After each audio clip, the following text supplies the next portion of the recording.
Cuando se habla de meditar, hay diferentes ideas. Por ejemplo, hay personas a las que usted les habla de meditar y les llega a la mente el poner su mente en blanco, ¿sí? Despejarla de cualquier cosa, y para ellos eso es meditar. Hay otros que repiten una palabra, una frase corta, o se concentran en una imagen, algo llamado un mantra, ¿sí? Esa frase o esa palabra que repiten constantemente, hasta que todo lo demás pierda sentido porque se concentran solo en esa palabra, y para ellos eso es meditar. Ahora, según la Biblia, ¿alguna de esas dos cosas es meditar? Pues no podemos decir eso, porque ambas tienen orígenes en religiones que no agradan a Dios. Por ejemplo, la primera, la de poner la mente en blanco, tiene su origen en el budismo. La de repetir un mantra como medio de concentración tiene su origen en el hinduismo. Así que prácticas de religiones que se originan en religiones que no agradan a Dios no pueden ser las que se hablan en la Biblia. ¿Qué es el meditar según la Biblia? El Salmo 77, versos 11 y 12 nos puede dar una idea. Vamos a ver qué dice el salmista allí. Salmo 77, verso 11 y verso 12. Fíjense, mientras lo leemos, vamos a percibir el concepto de meditar según la Biblia. Salmo 77, 11 y 12. Dice, el salmista dice: me acordaré de las obras de Jah, recordaré tus maravillosos actos, los de hace mucho tiempo. Meditaré en todas tus actividades y reflexionaré en tu modo de actuar. Totalmente alejado de lo de la mente en blanco, ¿verdad? El meditar bíblico es detenerse a reflexionar, pero no reflexionar en cualquier cosa, porque piensa en lo siguiente. ¿Qué pasa con una persona que se pone a reflexionar y darle vueltas en la cabeza a ideas negativas, a ideas pecaminosas? ¿Verdad que eso puede convertirse en un deseo negativo que lo impulse a cometer un pecado? Así que meditar tiene que ver con reflexionar, pero como vimos acá que dijo el salmista, reflexionar en las actividades de Jehová, en su manera de actuar, en sus maravillosos actos de hace mucho tiempo. ¿Y dónde encontramos eso? Podemos encontrar un registro detallado en la palabra de Dios. Ahí vemos los actos de Jehová, pero también podemos verlo en lo que Jehová ha hecho en sus actos, en la creación, que podemos percibirlo gracias a los sentidos. Entonces, ya que vimos lo que significa meditar, ahora podemos preguntarnos, ¿por qué debemos meditar? Y la primera razón es muy directa, porque la misma Biblia nos pide que lo hagamos. Y vamos a leerlo, por favor, en el Salmo 1, verso 2 y verso 3.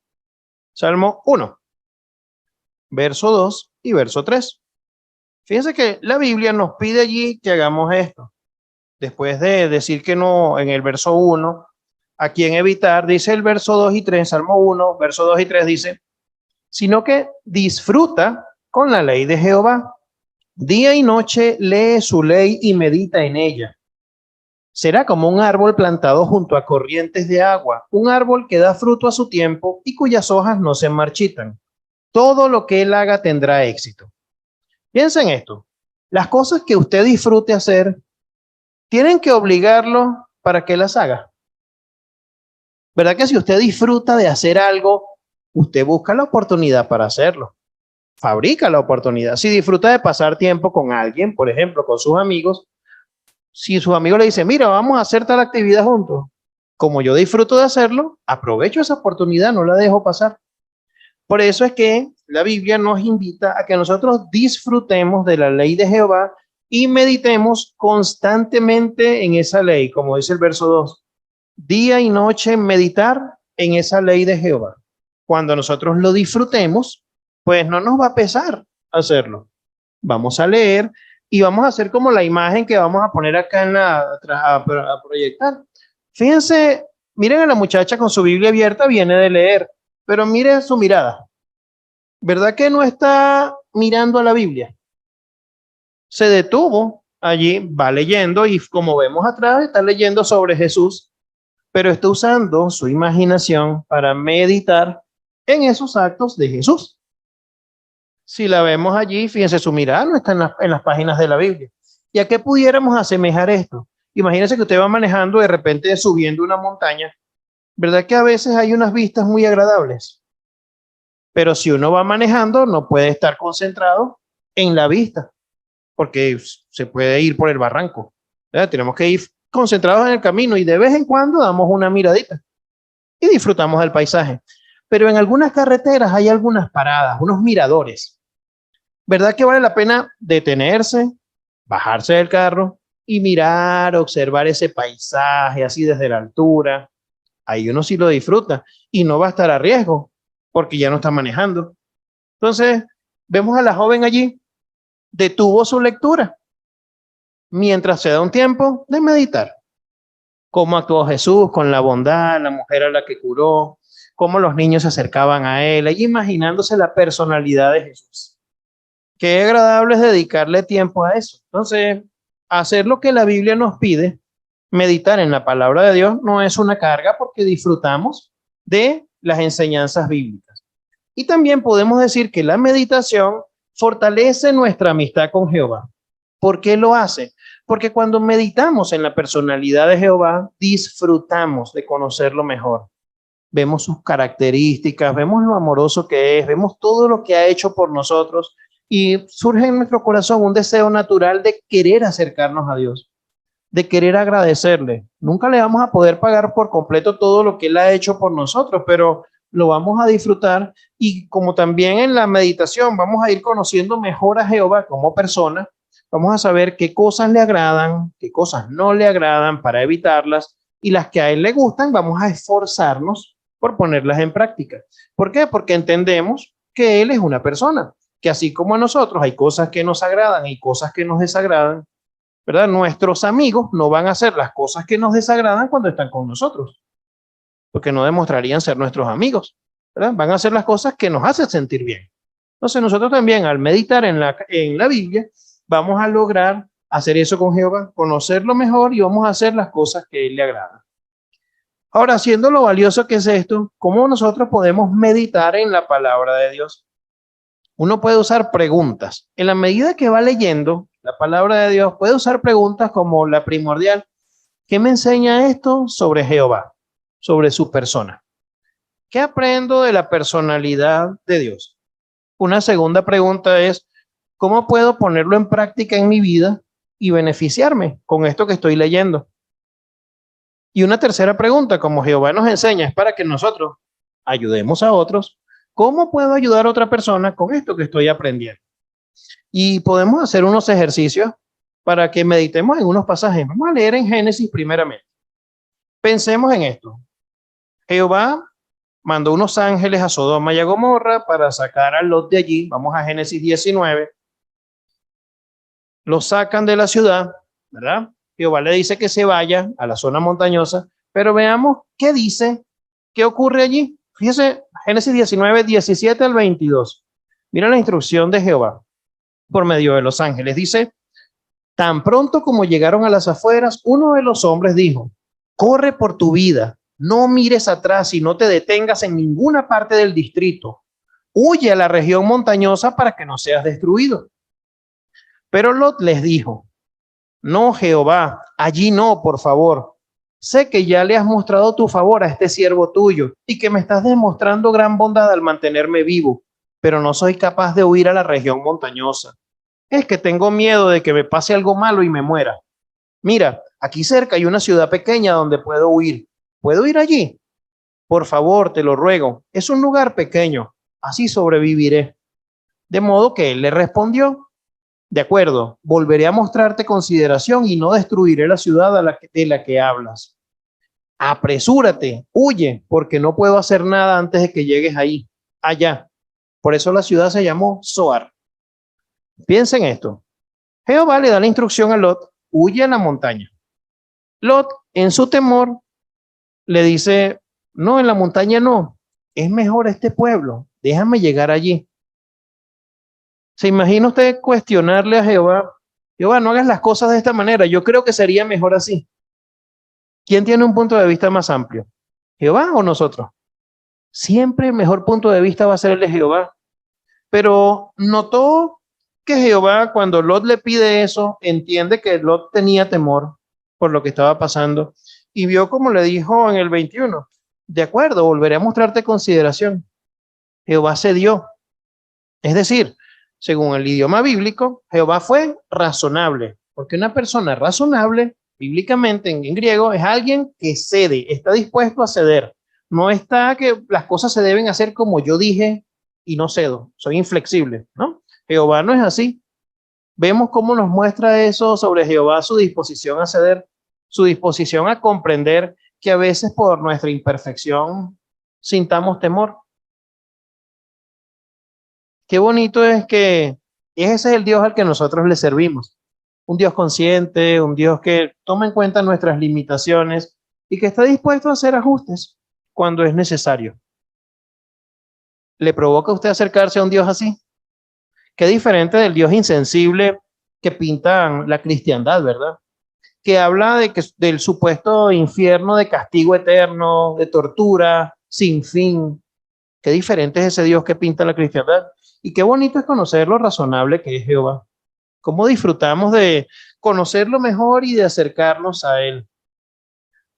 Otro pasaje bíblico. Vamos a pensar ahorita en el Salmo 78. Salmo 78. ¿Qué vamos a tener aquí presente como contexto? El salmista relatando lo que hizo la nación de Israel. Fíjense lo que él expone delante de Jehová en su meditación. Salmo 78, 40 y 41. Él parte de esa misma nación de Israel. Salmo 78, 40 y 41. Fíjense lo que dice el salmista. ¿Cuántas veces se rebelaron contra él en la tierra árida? ¿Cuántas veces hirieron sus sentimientos en el desierto? Vez tras vez pusieron a Dios a prueba y entristecieron al Santo de Israel. Note, ¿qué nos enseña este pasaje sobre Jehová?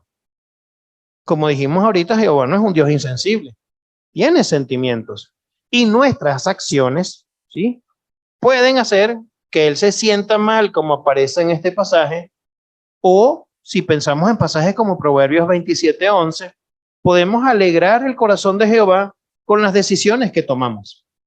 Podemos elegir hacer lo que Él espera de nosotros y tenemos la tranquilidad de que Él se va a sentir contento. Entonces, qué bonito es que nos presenten a un Dios con una personalidad tan bien definida y el punto, que nos muestre qué es lo que a Él le agrada y qué es lo que a Él le desagrada. Porque si estuviéramos a ciegas, sería complicado. ¿Qué hago? ¿Cómo sé si esto le gusta a Jehová o no?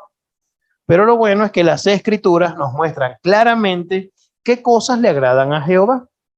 Así que, pensando en esto, ya que hemos aprendido esto sobre Jehová, ¿cómo podemos nosotros beneficiarnos poniendo esto en práctica? Pues saber que con un estudio concienzudo de la Biblia podemos conocer mejor qué es lo que a Jehová le agrada y qué no. Meditar en eso va a reforzar nuestro temor a Jehová, el temor de hacer algo que le desagrade. Meditar en los pasajes bíblicos nos va a ayudar a conocer mejor a Jehová y nos va a ayudar a hacer lo que a Él le gusta. ¿Sí? Va a fortalecer el amor que sentimos por Él, por nuestro Dios. Pero requiere, como vimos en la joven de la ilustración, que meditemos, que pensemos, qué efecto va a tener esta decisión sobre Jehová. Otro pasaje bíblico. Vamos a Hechos 3:19.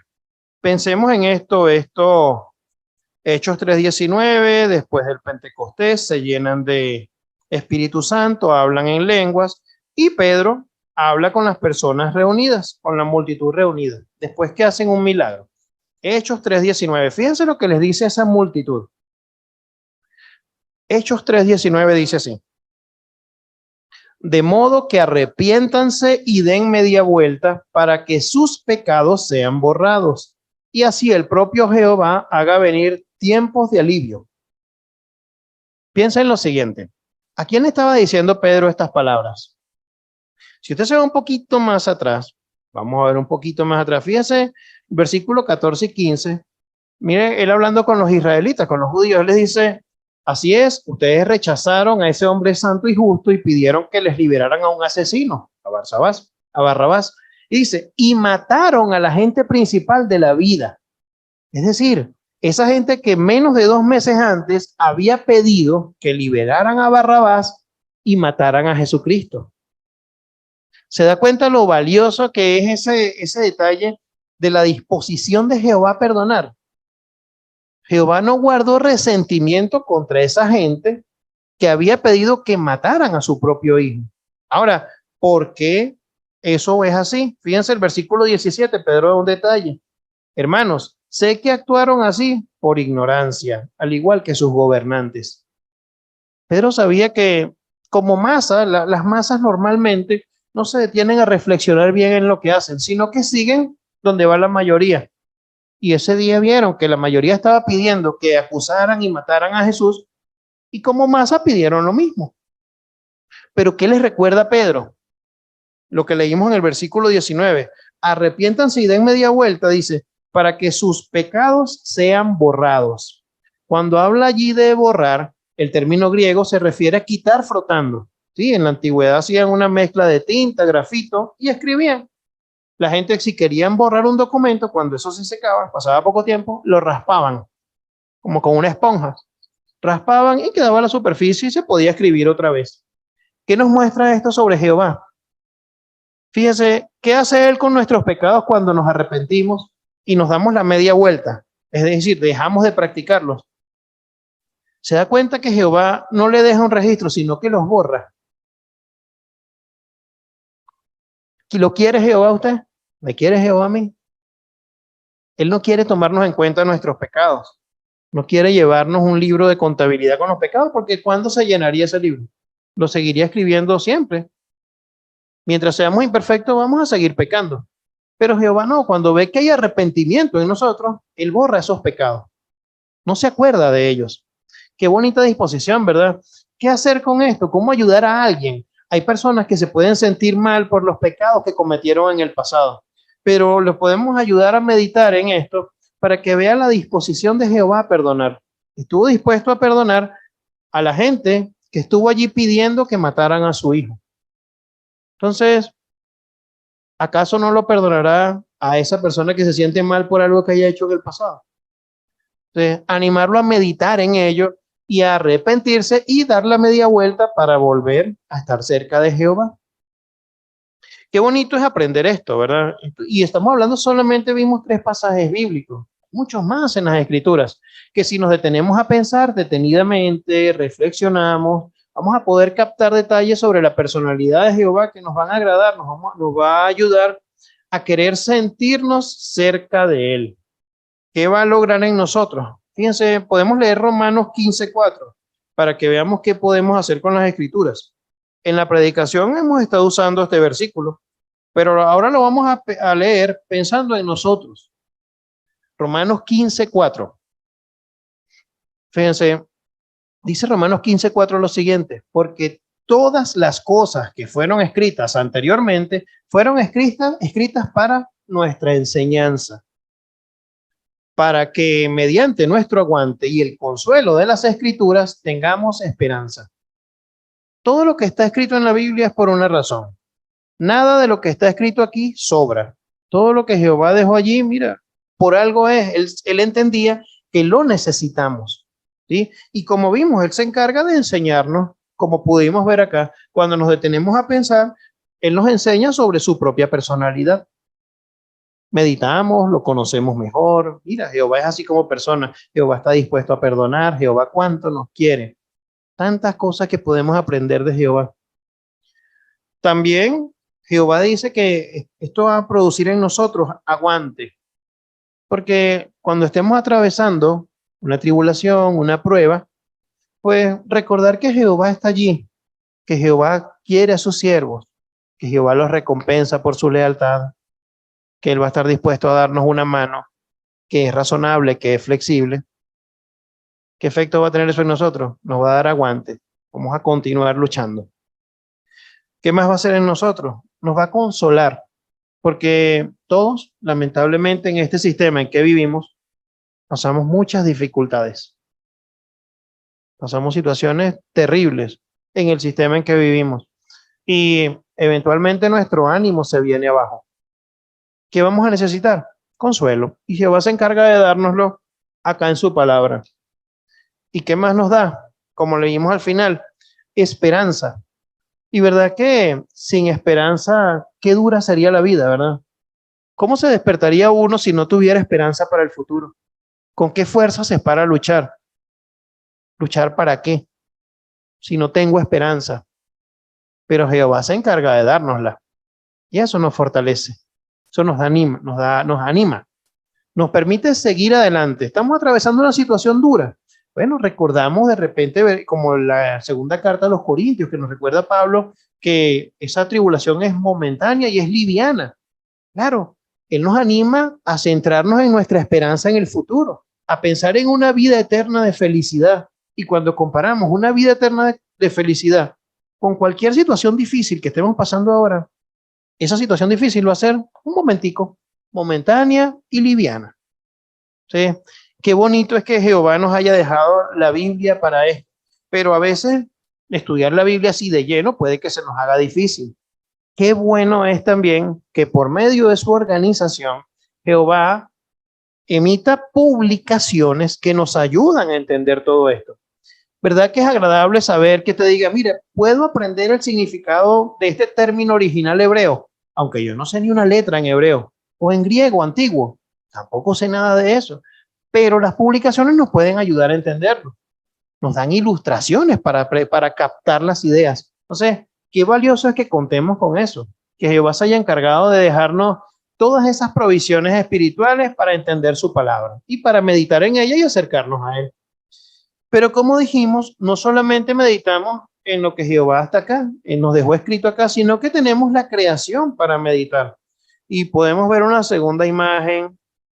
Fíjense, en esta segunda imagen, cuando uno está observando cualquier aspecto de la creación, en una segunda imagen que vamos a ver ahorita en unos segundos, podemos detenernos y pensar qué me enseña lo que estoy mirando de la creación sobre Jehová, sobre su forma de ser.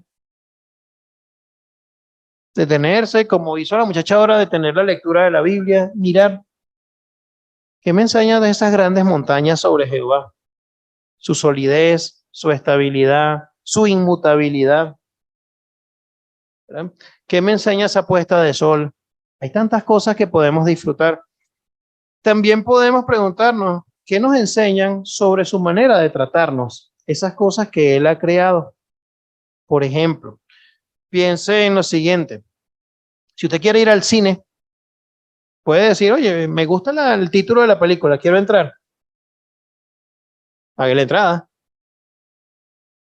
Pero ¿cuánto le cobra Jehová por ver un amanecer, un atardecer, un crepúsculo, por escuchar el canto de los pájaros, pasar a un lugar donde hay una corrida de agua que es tan refrescante y tan tranquilizante, escuchar de repente el correr de un río? ¿Cuánto le cobra Jehová por eso? ¿Cuánto le cobra Jehová por el aire que respira? Nada. Entonces, ¿cuánto amor siente Jehová por nosotros? Y vamos a ver cómo meditar sobre la creación. Vamos a leer en el libro de Isaías 40, por favor, para que veamos un detalle. Isaías 40. Miremos allí los versículos 26 a 31. Fíjense lo que se valió allí Jehová por medio del profeta Isaías para ayudarlos a reflexionar. Dice Isaías 40, 26 a 31 lo siguiente. Levanten la vista al cielo y vean, ¿quién ha creado estas cosas? Es aquel que las hace salir como un ejército, contándolas una por una, a todas las llama por su nombre. Su energía dinámica es tan inmensa y su poder tan impresionante que ninguna de ellas falta. ¿Por qué es que dices, oh Jacob, y afirmas, oh Israel, para Jehová mi camino está oculto, Dios no me hace justicia? Es que no lo sabes, no has oído. Jehová, el creador de los confines de la tierra, es un Dios para toda la eternidad. Jamás se cansa ni se agota. Su sabiduría supera toda comprensión. Él fortalece al que está cansado y llena de vigor al que está débil. Hasta los muchachos se cansan y se agotan, los jóvenes también tropiezan y se caen. Pero los que ponen su esperanza en Jehová recobrarán las fuerzas, alzarán el vuelo como si tuvieran alas de águila, correrán y no se agotarán, andarán y no se cansarán. Fíjense, Isaías le dice a los israelitas, vean al cielo. Y a nosotros, por ejemplo, un corte de luz, que ahorita son tan comunes en las noches, tiene una ventaja porque como cortan la luz en la zona completa, pues se disminuye la contaminación lumínica y podemos disfrutar de las estrellas, mucho mejor que cuando están ese montón de luces encendidas. Podemos sentarnos y mirar y pensar, si Jehová las saca todas, dice que las cuenta una por una, todas las llama por nombre, esas estrellas, y hay más de 300.000 trillones de estrellas, es lo que estiman los científicos en el universo. Y Jehová las creó a todas una por una. Pensamos, por ejemplo, ¿cuánto poder hay detrás de todo eso? Hay científicos que estiman que si usted acumulara la energía que el Sol produce en un segundo, duraría para 200.000 años de uso energético aquí en la Tierra. Un solo segundo de toda la energía que produce el Sol, si se acumulara eso. ¿Cuánto poder tiene el Sol? Tiene miles de millones de años ardiendo. Entonces, pensando en eso, uno dice, ¿cuánto poder tiene Jehová, verdad? Si el Sol es solo una de las miles de trillones de estrellas que existen, ¿cuánto poder tiene Jehová para haber creado todo eso? Nos hace sentir tranquilos, ¿verdad? Si sintiéramos inseguridad, el Dios que creó todas esas cosas está de nuestro lado. ¿Quién nos puede hacer daño? O pensar en pasajes como el de Mateo 6:26, por ejemplo, en el Sermón del Monte. Vamos a leer allí Mateo 6:26. E imagínese a Jehová diciéndole esto a usted. Mateo 6:26. Jesucristo les dijo esto a los discípulos. Imagínense que usted estaba allí. ¿Qué les dijo? Observen con atención las aves del cielo. No siembran, ni cosechan, ni almacenan en graneros, pero su Padre Celestial las alimenta. ¿Y acaso no valen ustedes más que ellas? ¿La situación económica está difícil? Sí. Denle una mirada a las aves del cielo. Ellas no están acumulando, no tienen un banco para acumular semillas y después van y retiran para cuando la cosa esté difícil. Jehová se encarga de darles lo necesario. Entonces, si se lo da a esas aves, no se lo va a dar a usted que usted quiere servirle por voluntad propia, que usted su corazón lo impulsa a servirle a Jehová por amor. ¿Con cuánta más razón le va a dar, verdad, lo que usted necesita y lo que yo necesito? Qué bonito, ¿verdad? Conocer a Jehová así, meditando en la creación. Y lo bueno es que lo tenemos al alcance de la vista. Por ello, siendo lo beneficioso que es meditar, qué bueno es que le dediquemos tiempo. ¿Tenemos vidas ocupadas? Sí, en este tiempo del fin, súper ocupadas. Pensemos, es tanto así que la organización pensó que aquellos siervos de tiempo completo, extenderle la consideración de que solamente dedicaran 50 horas al mes para seguir sirviéndole de lleno. Jehová entiende que vivimos tiempos ocupados en estos días del fin, pero vale la pena que saquemos tiempo para meditar. Recordamos lo que dijo el salmista, que el salmista disfruta de leer la ley de Jehová y lo que nosotros disfrutamos no nos pesa dedicarles tiempo. Así que si disfrutamos de leer y meditar en la Biblia, vamos a conseguirle un tiempito. ¿Para qué? Para analizar, para conocer mejor a Jehová, para acercarnos a Él. Y recordar que si nosotros nos acercamos a Jehová, ¿qué hace Él? Se acerca a nosotros. Qué bonito es tener eso presente. ¿Qué debemos tener siempre presente para finalizar? Las palabras del profeta Malaquías, capítulo 3, versículo 16. El libro que está junto antes de Mateo, Malaquías 3, fíjese el versículo 16, lo que nos dice allí. Fíjese de qué está atento Jehová. Dice así. En ese tiempo, los que temían a Jehová se pusieron a hablar entre ellos, cada uno con su compañero. Y Jehová siguió prestando atención y escuchando. Y ante él se escribió un libro para recordar a los que temen a Jehová, y fíjense esto, y a los que meditan en su nombre. ¿Cómo se siente al pensar en eso? Jehová, si usted dedica tiempo a meditar en él, si dedicamos tiempo a analizar la creación, a leer la Biblia y a meditar en lo que aprendemos, aparte de que eso nos beneficia, pero Él nos da como premio que nos anota en ese libro. ¿Ve lo agradecido que es Jehová? Qué bonito es servirle a un Dios así de amoroso, agradecido, bondadoso, generoso. ¿Cuántas ganas nos da de acercarnos a Él? Por ello, entonces, siempre va a valer la pena. Meditemos en todo momento que podamos, tanto en Jehová, aprendiendo de sus actos que están reflejados en la Biblia y aprendiendo de Él según percibimos en la creación.